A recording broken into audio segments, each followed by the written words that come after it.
बिस्मिल्लाहिर्रहमानिर्रहीम। अल्लाह के नाम से शुरू जो बड़ा मेहरबान निहायत रहम करने वाला है। उससे बड़ा कोई मेहरबान नहीं है और कोई निहायत रहम करने वाला नहीं है। वो एक वाहिद है, अकेला है। तमाम तारीफ़ अल्लाह के लिए हैं। अल्हम्दुलिल्लाहि रब्बिल आलमीन। सब तारीफ़ अल्लाह ताला के लिए हैं जो तमाम जहानों का पालने वाला है।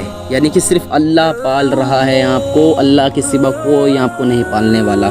दो रोटी गाँव वाले आपको नहीं दे रहे हैं, आपको सिर्फ अल्लाह पाल रहा है। आप तर्जुमा देखें जी, बड़ा हाइटेड है अगर आप सीरियस तरीके से आप इसे ले तो। अर्रहमानुर्रहीम, बड़ा मेहरबान निहायत रहम करने वाला है। वो उससे ज़्यादा कोई मेहरबान नहीं है, उससे ज़्यादा कोई निहायत रहम करने वाला नहीं है। लेकिन जो अब जो नीचे बढ़ रहा है ना, अर्रहमानुर्रहीम के नीचे जो आ रहा है, इस पे ही तो झगड़ा है, फसाद तो इसी बात पे है सबसे ज़्यादा।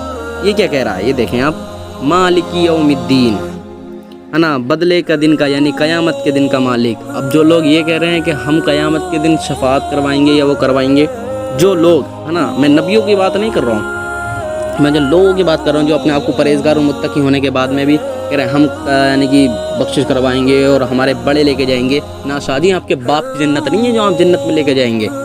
बिल्कुल साफ़ तौर पे अल्लाह ताला ने मना कर दिया है कि क्या पता आपके बड़े सीधे रास्ते पे हैं भी या नहीं हैं, जिसको आप मान रहे हैं कि हमारे बड़े ऐसे कह के चले गए हैं। सूरह माइदा आयत नंबर 104 पढ़ लें आप। वइज़ा क़ील लहुम तालू इला मा अंज़लल्लाहु व इला रसूलिही क़ालू हस्बुना मा वजदना अलैहि आबाना। पता ना आपके बाप दादा, जब आपके बाप दादा से कहा जाता है कि आओ सीधे रास्ते पे, अल्लाह और अल्लाह की नाजिल की हुई किताब कुरान और अल्लाह के रसूल के रास्ते पे, तो वो कहते हैं नहीं, हमें वो काफ़ी है जिस पे हमने अपने बाप दादाओं को पाया। हालांकि इनके बाप दादा सीधे रास्ते पे हों या नहीं हों। हाँ शादी, तुम्हारे बड़ों का भी पता नहीं है कि सीधे रास्ते पे है नहीं है।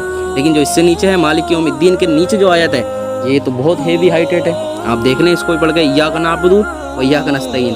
नमाज में क्या कहते हैं, हम सिर्फ तेरी ही इबादत करते हैं और सिर्फ तुझसे ही मदद चाहते हैं। लेकिन दुआ मांगना क्या है, इबादत है। और दुआ में किसी और को आप मदद के लिए पुकारें तो फिर वो क्या है, वो शिरक है। और अल्लाह ताला ने सूरह निसा आयत नंबर 38 में कह दिया है कि मैं सब माफ़ कर सकता हूँ लेकिन शिरक माफ़ नहीं कर सकता। मैं शिरक माफ़ के साथ में, यानी किसी और को जोड़ते हैं, है ना। और वहाँ सूरह काफिरून की पूरी सूरत पढ़ लें आप। ला अबुदु मा ताबुदून वला अंतुम आबिदून मा अअबुदु लकुम दीनुकुम वलिय दीन। तुम्हारा दिन तुम्हें मुबारक हो, मेरा दिन मुझे मुबारक हो। जिसे तुम पूजते हो उसे मैं नहीं पूजता, और जिसे मैं पूछता हूँ उसे तुम नहीं पूजते। साफ अल्फाज में है जी, आप देख तो लें कि इय्याका नअबुदु व इय्याका नस्तईन, हम सिर्फ तेरी ही इबादत करते हैं और तुझसे ही मदद चाहते हैं। लेकिन अब ये बताएं कि आपको ग़िज़ा और रोटी कौन पहुँचा रहा है। आप सूरह नमल की आयत नंबर 64 पढ़ लें, क्या कह रहा है अल्लाह ताला, वमन यर्ज़ुक़ु मन यशाअ वल अर्द, और आसमान और ज़मीन से जो रिज़्क़ यानी रोज़ियाँ आपको दे रहा है वो कौन है।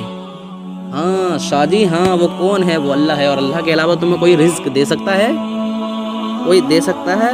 इलाहुम मा अल्लाह, और अल्लाह के अलावा कोई और भी माबूद है जो तुम्हारी मदद कर सकता है?